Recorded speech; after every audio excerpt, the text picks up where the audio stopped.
Black, brown, and HBCU bound. Your source for news you can use. Let's shine a light on the 207 HBCUs, where culture meets excellence.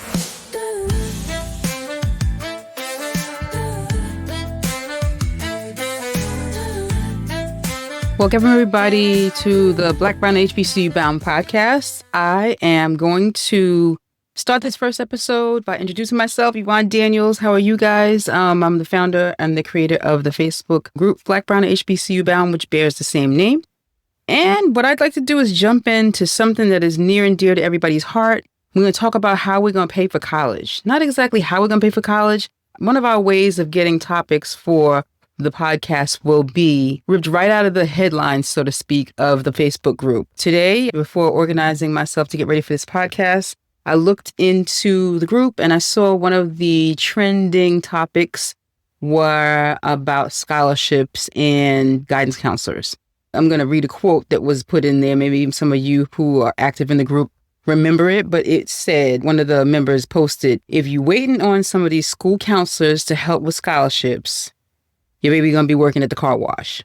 I thought that was funny. Many of you thought it was funny. You got a lot of traction, so many responses, and we're gonna talk about that today because being able to meet the cost of attendance is not an easy feat. Some of these schools are upwards of $50,000. That is something that they're expecting you to have paid for without hesitation. Your classes will be dropped. We know the HBU system can be a wonderful experience, but they need their money just like every other school and institution does. So some of the things we're going to talk about is scholarships and how much assistance you can expect from your student's high school advisor, whether it be a college advisor, a guidance counselor, whomever.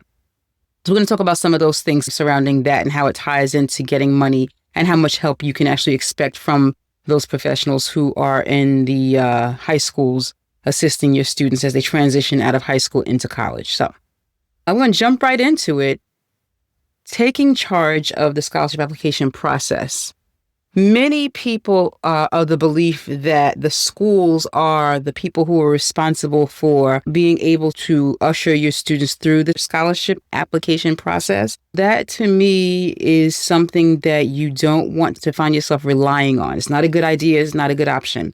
The bottom line is those who are in those positions, they have so many functions. Not everybody goes to college, so the guidance counselor or the person who transitions these young adults into adulthood or their next steps after high school, they're not just charged with getting your baby into college, although we'd like them to be able to. But when you also think of that, you might want to consider how many roles and functions they have, and how many the counselor to student ratio is something else you might want to consider when you think about being able to rely on them as the people who are going to, manage your students' scholarship application dreams. First and foremost, before I really get into the crux of what this episode is going to be about, you want to start early. You know if your student is college bound, and even if they're not, sometimes they come around and they surprise you at the end. So what I encourage people to do is to start the scholarship application process early, right? I think I've said it enough times. I'll say it again for those of you who are new. How I got to where I am today is because my two youngest students graduated, one from Howard and one from Morehouse. And I am living proof that you can get this tuition paid and meet the cost of attendance without spending any of your money if you start early enough. So let's just knock some things out of the park before we start. You don't have to be poor and living in a cardboard box under a bridge to be able to get scholarships. You don't have to have a student who is in the top 10 percentile. They don't have to be necessarily gifted in terms of a talent or a sport.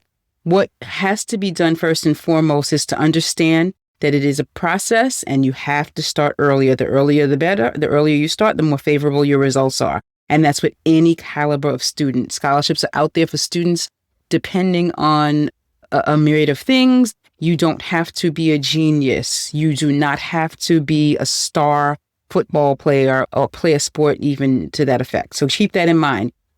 No matter who your student is, no matter where they are, I would suggest you start your scholarship application process at the very least in the 10th grade. And that process is a family affair. You do not want to put that in the hands of a student who has no idea what student loan debt is or the impact it will have on their futures, right? So you want to keep that in mind, okay? When you think about scholarship services and you think about the school guidance counselor, the college advisor, just think of who that person is. That person is charged with helping your students keep the timeline in terms of filling out the applications, making sure they compile their grades, helping them as much as they can in terms of encouraging them to write essays, compelling essays. There's so many things and so many components involved with applying for scholarships that you cannot put this on the school administrators. You can't. This is not something that they are interested in after your student leaves them. You will be stuck. You and your child will be stuck finding out how it is that you're going to meet the cost of attendance at their next step. Once these school professionals, they usher students in and they usher them out every year. Not saying that they don't care about your babies like you do, but the fact remains that they're the teachers. Once the student goes off to college, paying for it is not a concern of theirs. They have their own children that they're helping. You have to take this upon yourselves. You have to. This is just something that you'd be crazy to think that a school professional is going to have the same level of interest in you being able to meet the cost of attendance as you and your family does. They don't know what you're working with in terms of the access to cash on hand, what you have in terms of scholarship eligibility. They're not specifically professionals in that area. They don't know what you have saved, and that, frankly, is really none of their business. What you want to do is you want to know your family, know your student, know what resources you guys have, and get in there and do the hard work. It's time for everybody to roll up their sleeves, and get it together and understand that applying for scholarships is what you're going to do. Just like paying for prom activities and student trips and all these other things, a scholarship strategy has to be in place.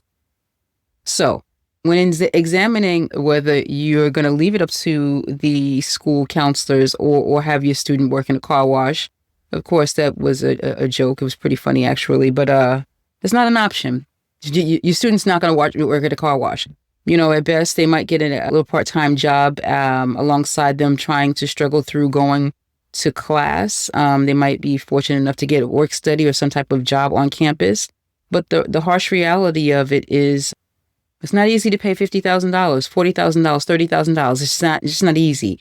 And I have to explain to people time and time again that, there's really no loan available that is going to lend your student who is not employed to the extent that you want to be, employed to be able to garner a loan amount of $50,000, let alone for 4 years.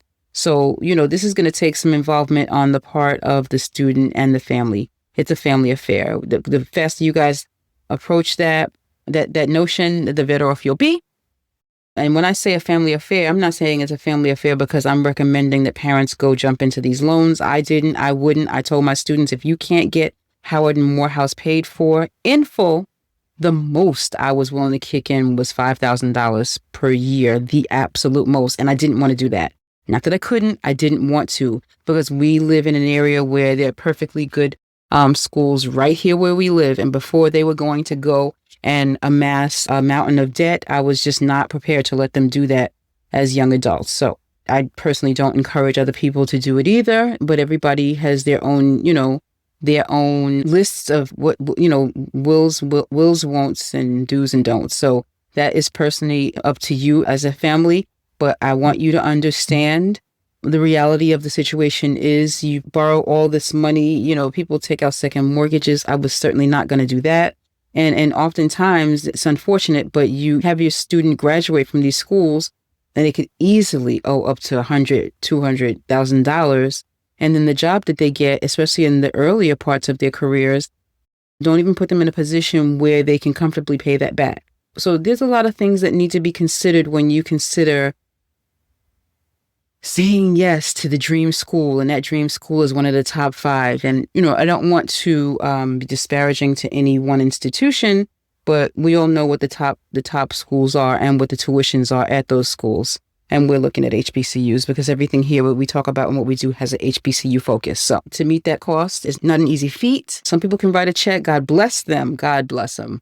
We were not poor, but we did have some limitations as to what I was not going to encourage or frankly allow. I was going to try my best to talk them out of thinking that they were going to borrow their way through Morehouse and Howard. And again, quite honestly, it wasn't going to happen. Because in order to be able to do that, the parents have to be willing to take on a mountain of debt. And it just wasn't wise. I wasn't trying to be mean or stifling. It just wasn't wise, in my opinion, to do something like that. So with a little bit of faith, we were able to get Howard and Morehouse paid for without having to contribute one thin dime. My students got so much money in scholarship aid that they were actually paid to go to school. People don't believe how possible that is. But those of you out there, I monitor the group. There are a few people in the group that know what I'm talking about. If you're diligent and you get a plan together and you stick to your plan and you work that plan, you can get college paid for. And not only will you get it paid for, but you can put yourself in a position where for 4 years, you'll be getting refund checks and checks in the mail. I kid you not. It's not even that hard to do. It does take some dedication, some organization, and maybe at a later date we'll have a scholarship strategy session on one of these podcasts because getting through the Morehouse and Howard cycle in those 4 years of my kids' undergrad, it wasn't easy. But I can tell you, being organized made it much easier. And the more you do it, the better you get at it. Before you know it, you're able to put a scholarship application in the mail in less than 15 minutes. And basically with very little effort. And the student that graduated from Howard, she's now attending Columbia University. She is there also not paying. She was fortunate enough to get some organizations to help her pay for that as well. So this is the reality. So I just wanted to come on and talk about the fact that where that post was very funny and almost got to viral status in terms of our group. We got just so many people weighing in, a lot of good advice there on that thread, but it was just funny the way they said if you expect your child's college advisor or counselor to help them through the scholarship application process, they're going to eventually be taking some type of job like a car wash. And I thought that was really funny. I did want to mention a few other things, just some resources that you guys might want to look at. The biggest resource I'd like to say that I'm proud of is the fact that our Facebook group, Black, Brown, and HBCU Bound, has really become a resource for parents who are sending first students away to college, parents who are college grads themselves, but it's been a while. So a lot of the information shared, peer information, and parents that are able to provide information, the real-time questions that are asked. Our group has become quite a resource for students. So we would encourage you to tell others about our group. If you know of anybody who has a student who is in the 9th, 10th, 11th grade, 12th grade even, or beyond, and they might be interested in attending an HBCU, it'd be great if you shared our group because, like I said, it is a resource. You can't imagine how many inbox messages I get from parents and school administrators just thanking me for the forum. And this was made on a whim. This Facebook group was made on a whim. I thought to myself, how can I create a space where parents can have what I didn't have? When my students went to Morehouse and Howard, I said it before, I am not an HBCU graduate. I'm a graduate of a PWI local school here where I live. And it was a challenge. It was a challenge not being familiar with the HBCU system. It's not an easy system. They say when you graduate from an HBCU, you are prepared for the world because not trying to disparage any school, like I said, but there are some challenges that you have to face, and there's some things that you have to overcome to get to the finish line when you're a student or when you are attending an HBCU. So with that being said, I wanted to create a space that could serve as a resource for information that I didn't have. As you guys may be encountering when you reach out and try to call your particular school, oftentimes they may not always be readily available. You may not always be able to get a phone call answered. And what I love most about our group is When people can't get through to the schools, they turn to the group and they start asking questions. Has anybody heard from Tuskegee? Has anybody heard from, well, the kids call it NCAT now.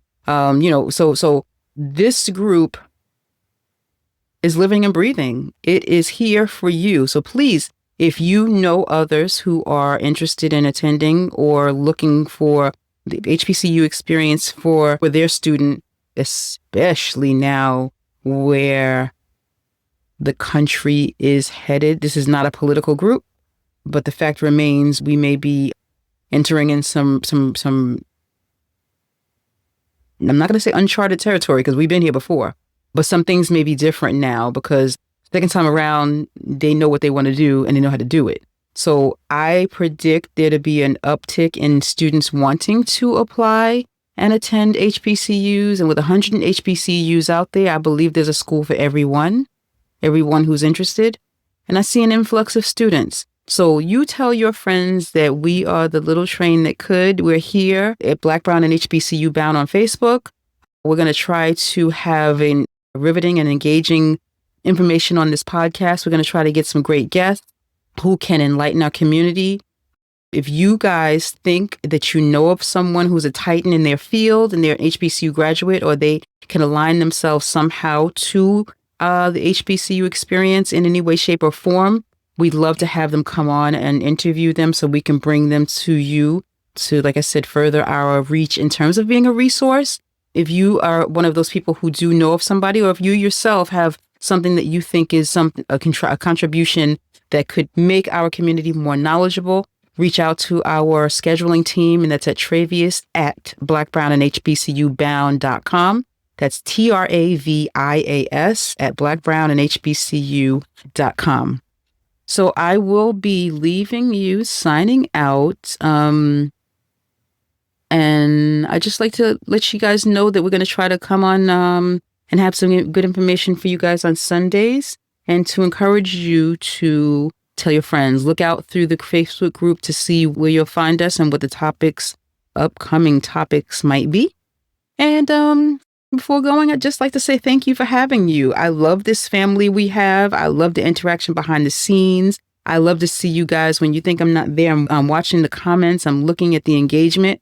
But I am going to take this time to say, we do not do spam. We do not do GoFundMes. We do not sell. Our group is a resourceful group. We're here to gain, give, share information. We do not sell information in the Facebook group. That's not what we're here for. And we don't want to be strict, but we also don't want this group overrun with that type of content. So when people violate, there's very little wiggle room. You will be removed and banned. We're trying to keep the community safe. The only reason why we're strict is because we're trying to keep the community safe. So with that being said, thank you very much for being a part of our community. We look forward to serving you for years and years to come. And we also look forward to having a riveting podcast. So please stay tuned, look out for our topics, and join us when you can. Thank you, and tell a friend. All right, bye-bye. Black, brown, and HBCU bound. Your source for news you can use. Let's shine a light on the 207 HBCUs, where culture meets excellence.